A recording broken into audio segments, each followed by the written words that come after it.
नमस्कार दोस्तों, रोहित विश्वास यूट्यूब चैनल पर आपका स्वागत है। यदि आप हमारे चैनल पर नए हैं तो आप हमारा चैनल सब्सक्राइब कर लीजिए। चलिए कहानी शुरू करते हैं। गौतम बुद्ध से जाने कैसे बने बुद्धिमान और वास्तव में बुद्धिमान कौन है। बुद्धि ऐसा बल है जिससे हर असंभव चीज को भी जीता जा सकता है, लेकिन बुद्धिमान कौन है और कैसे बना जा सकता है बुद्धिमान, इसका सटीक अर्थ गौतम बुद्ध की इस कहानी में मिलेगा। बुद्धिमान, इंटेलिजेंट, यह ऐसा शब्द है जिसे तारीफ और तंज दोनों की अंदाज में कहा जाता है। यदि कोई काम बिगड़ जाता है तो उसे तंज कसते हुए कहा जाता है कि खुद को बुद्धिमान न समझो। वहीं यदि किसी कार्य को सफलतापूर्वक कर दिया जाता है या किसी मुश्किल परिस्थिति का हल निकाल लिया जाता है तो हम कहते हैं बहुत बुद्धिमान है। लेकिन प्रश्न यह है कि वास्तव में बुद्धिमान कौन है और कैसे बना जा सकता है। बौद्ध धर्म के संस्थापक महात्मा गौतम बुद्ध के विचार और कहानियों से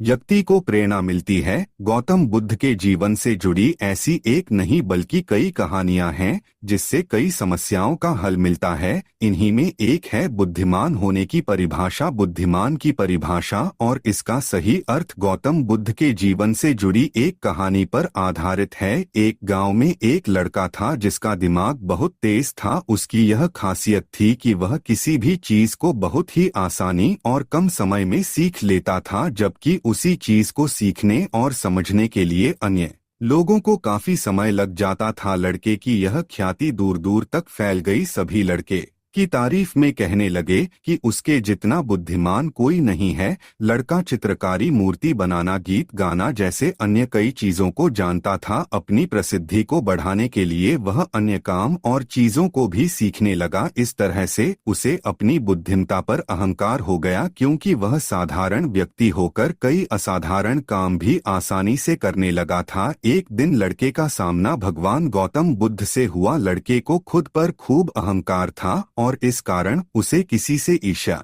नहीं होती थी, क्योंकि वह खुद को ही श्रेष्ठ समझता था। लेकिन पहली बार उसे गौतम बुद्ध को देख ईर्ष्या हुई और वह अपनी तुलना बुद्ध के साथ करने लगता है। वह देखता है कि बुद्ध के पास भिक्षा मांगने के लिए एक कटोरा है और उसके पास अपार धन। बुद्ध ने साधारण वस्त्र धारण किए थे और उसके वस्त्र कीमती थे। बुद्ध नंगे पैर थे और वह नंगे पांव जमीन पर पैर भी नहीं रखता था। इस तरह से लड़का एक नहीं बल्कि कई चीजों से गौतम बुद्ध के साथ अपनी तुलना करने लगा। हर चीज से तुलना करने के बाद वह मन ही मन सोचता है कि आखिर मैं इस भिक्षु के साथ अपनी तुलना क्यों कर रहा हूँ, जबकि इसका और मेरा जीवन बिल्कुल अलग है। वहाँ मौजूद सभी लोग गौतम बुद्ध का सम्मान कर रहे थे। लड़का सोचने लगा कि आखिर इनमें ऐसा क्या है जो मुझ में नहीं है, जिस कारण मेरे भीतर इनके प्रति ईर्ष्या पैदा हो गई। अपने मन में चल रही जिज्ञासा को शांत करने के लिए वह बुद्ध के पास जाता है। बुद्ध के पास जाकर वह कहता है, मैं इस गांव का सबसे बुद्धिमान व्यक्ति हूँ और आप अपने आसपास जो भी देख रहे हैं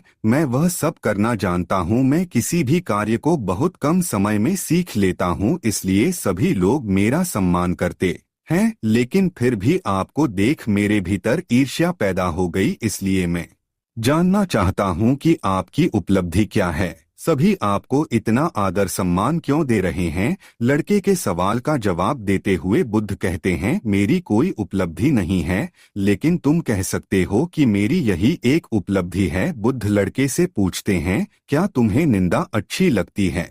लड़का कहता है कि भला किसे निंदा अच्छी लग सकती है। बुद्ध कहते हैं कि वश जो तुम्हें अच्छा और बुरा लगता है, मैं इनसे भी ऊपर हूँ। मुझे ना निंदा सताती है और ना अपनी प्रशंसा से प्रसन्न होता हूँ। यही अंतर है तुम में और मुझ में। बुद्ध कहते हैं, तुमने सैकड़ों काम सीखे लेकिन सबसे जरूरी काम को सीखना भूल गए। लड़का पूछता है, कौन सा काम। बुद्ध कहते हैं कि क्या तुम्हें मन को नियंत्रण करना आता है। यह बात सुनकर लड़का समझ जाता है कि उसे बुद्ध से ईर्ष्या क्यों हुई। बुद्ध कहते हैं, जिसने संपूर्ण जगत जीत लिया लेकिन अपने मन को नहीं। जीत पाया उसने कुछ भी नहीं जीता, वहीं जिसने अपने मन को जीता लेकिन अपना सब कुछ गवा दिया फिर भी उसने सब कुछ जीत लिया। बुद्ध की यह बात सुन लड़के का अहंकार टूट गया। उसने बुद्ध से कहा कि क्या आप मुझे अपने मन को जीतना सिखा सकते हैं? बुद्ध कहते हैं जरूर, लेकिन इसके लिए मैं तुम्हारी सभी उपलब्धियां छीन लूंगा। लड़का कहता है मैं तैयार हूँ। इसके बाद बुद्ध ने कहा मन पर विजय पाने का एक आसान रास्ता है जिससे तुम्हें मन पर जीत मिलेगी। आज से ही यहाँ प्रयोग करना चालू कर दो। सुबह उठने के बाद ध्यान जरूर करो। ध्यान से हमारे अंदर की बुराइयां और हमारे अंदर की अहंकार खत्म हो जाता है, इसलिए तुम नियमित रूप से ध्यान करना चालू कर दो। इसके बाद तुम्हारे अंदर से अहंकार खत्म हो जाएगा। यह बात सुनकर लड़के ने बुद्ध को नमस्कार किया और अपने घर चला गया। घर आने के बाद उसने नियमित रूप से ध्यान करना चालू कर दिया। उसके कुछ ही दिनों बाद उसके अंदर से सभी बुराइयां और अहंकार खत्म हो गया और वह अपने गांव का सबसे ज्यादा बुद्धिमान व्यक्ति बन गया। तो दोस्तों, अगर यह कहानी आपको अच्छा लगा है तो आप हमारे चैनल को सब्सक्राइब करना मत भूलिएगा। चलिए फिर मिलते हैं किसी और नए वीडियो में, तब तक के लिए धन्यवाद। नमो बुद्धाय।